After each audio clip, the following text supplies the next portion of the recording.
Guys, something crazy just happened. Tell them. Tell them now. Hey, you what? Tell them now. No. Or I will. No. So, a couple years ago, he was in a play called The Lion King. He played one of the what? The wildebeest. Wildebeest. He killed Mufasa. Damn!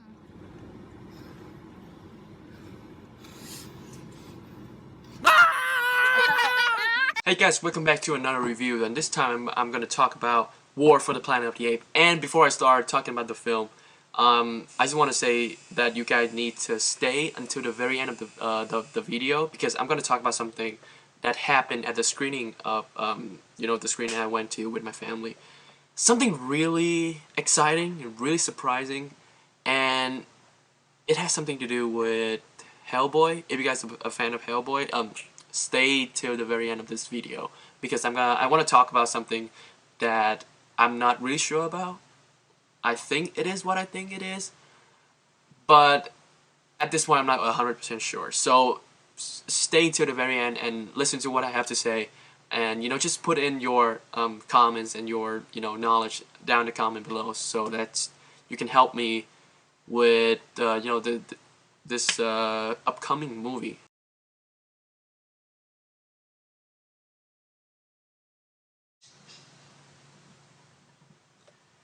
So I've slept on this, right?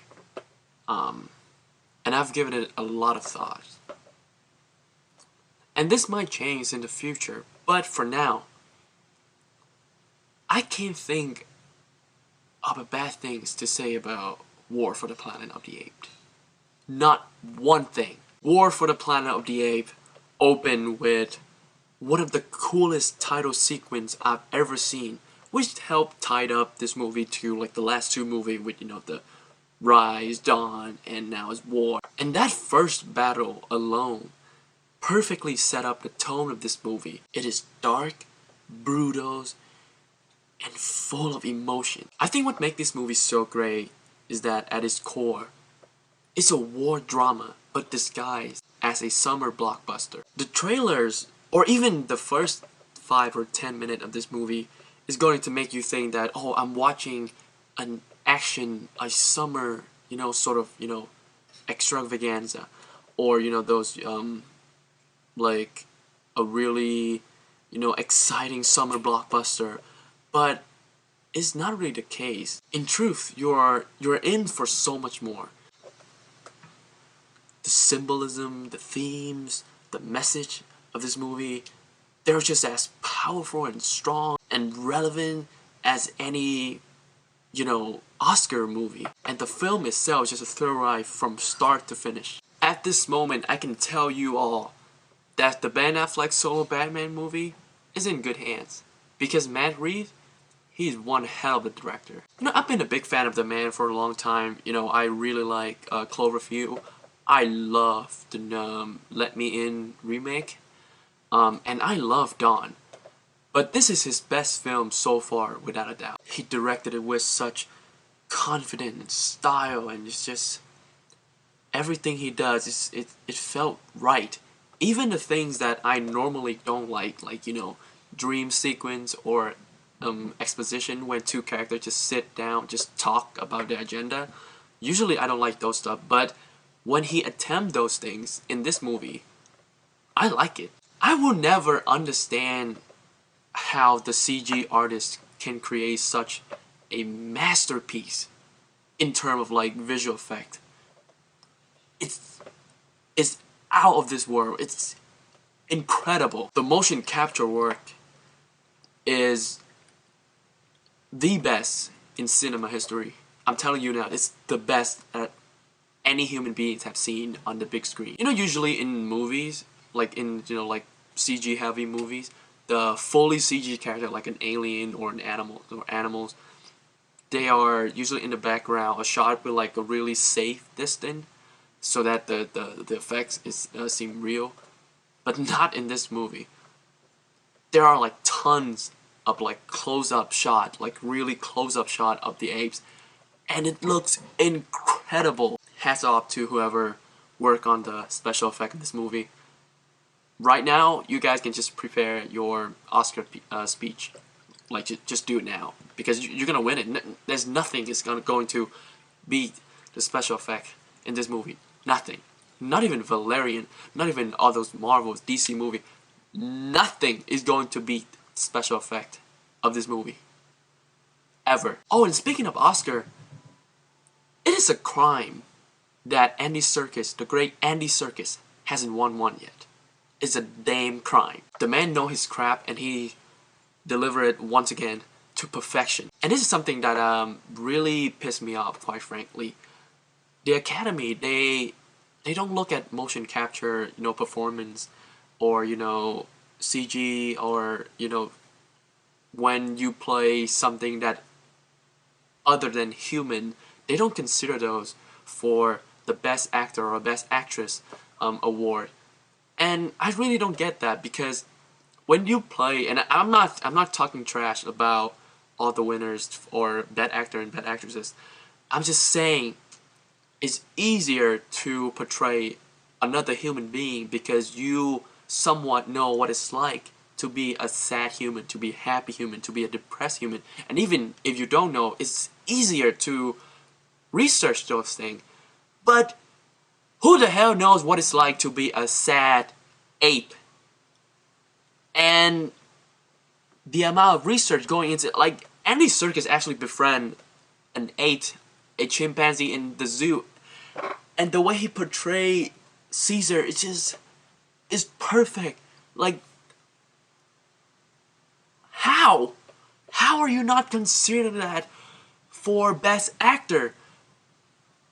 I mean, sure, the mocap work is great, but the performance put into that is even better, because just like the actors that have to act on stage, you have to act more.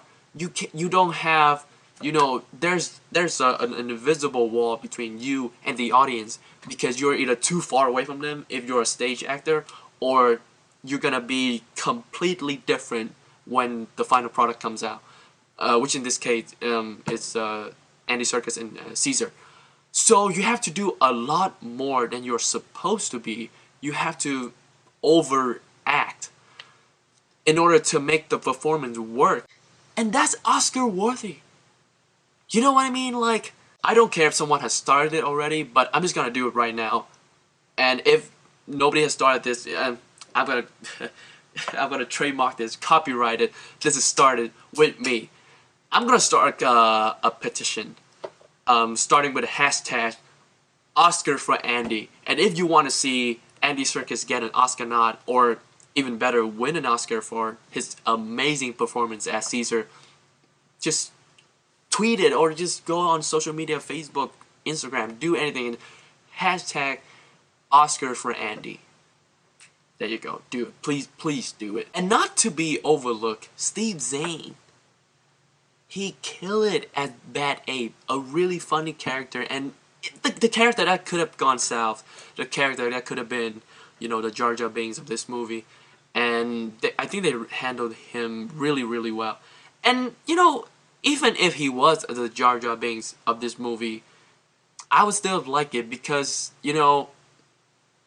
he's the only character in this movie that can crack you up, or give the movie a little bit of a lighthearted moment. It's something that the audience can laugh about or smile about, because all the characters, they're just in such a bad place. They have to be serious. They have to be sad, and you just, not in a bad way, but like they're in such a low point of their life.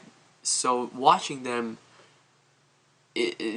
when they like crack a joke, it's gonna feel out of place. But if you bring a character like the Bad Ape into this, and it's a new type of energy. It's just like it's really, really fun to have a character like this in such a situation. And I thought Steve Zahn did a fantastic job portraying this Bad Ape character. He was really funny. I thought Maurice, the orangutan, was once again a fantastic character. I can't remember the actress who played Maurice, but it was the character. He got more screen time compared to Dawn, and I think she was in Rise. I haven't seen that movie for a long time, but she got a lot more to do in this movie, and she was fantastic. I love her character, and there's a a little story with her and the little kid. I thought it was really sweet. And Woody Harrelson, he's a fucking psychopath, and I love it. Look, guys, I love every second of this movie, and once again, I can't think of a bad thing to say about it. Maybe I'll find a little bit of nitpick here and there, after 2 or 3 more rewatch, but and if you're like one of those like negative people like, oh, no movie are perfect, I'm gonna make up some stupid shit so that you can be happy. Okay, here's my flaw with War for the Planet of the Apes. The apes, they ain't got no dick. War for the Planet of the Apes is the perfect ending to what is now one of the best trilogies ever made. And with, Lord of the Rings, Star Wars, The Dark Knight, all that, with all those trilogies on the line, that's saying something. And War for the Planet of the Apes deservedly gets a 10 out of 10. Hey guys, thank you for checking out the review. Again, at the beginning of this video, I said that I have a really surprising things that I want to talk about. Before the screening of this movie, I saw a trailer to call The Shape of Water, in the Shape or Shape of Water, something like that, and it's directed by Guillermo del Toro, a really possibly one of the best directors working today. And he's the director of the 2 Hellboy movie, which I thought was awesome.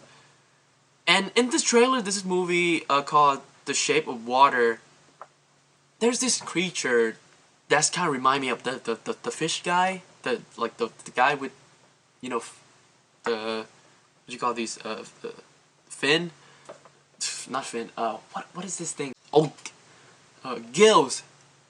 The guy with gills, and fish skin, and he's got little goggles, and I'm pretty sure that The Shape of Water is a spin-off of the Hellboy's movie. Now, Guillermo del Toro, he's been fighting, and us, the fan, has been fighting for a Hellboy 3 to complete the trilogies.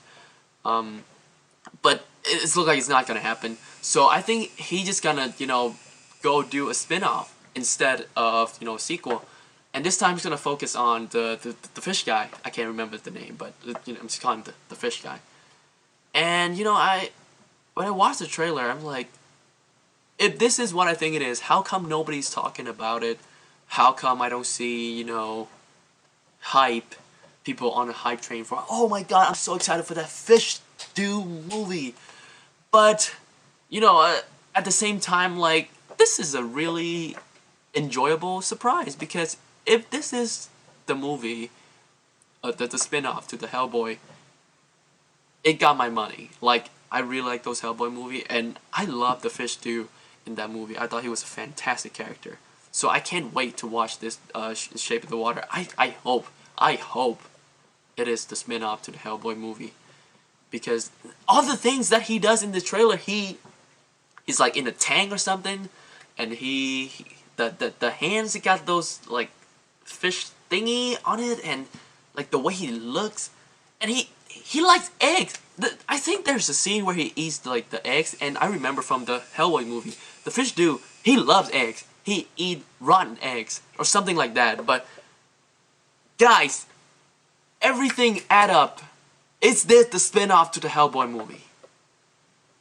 Just let me know in the comment down below. Once again, thank you for watching the video. I really appreciate it. And if you like this video, click the like button and share it to your neighbors. Don't forget to follow me on social media. I'm going to leave the link down in the description box. I just want you guys to be involved with this channel, because it's still a really new, I'm still a really amateur YouTuber. So I want to have people giving me sort of advice, and just tell me what type of video you want me to make in the future, or what movie you want me to review, or just send me videos that you want me to react to, and all that. It's gonna be really fun if you guys end up following me on social media, and we can interact more, which help me grow my channel, and which helped me, you know, produce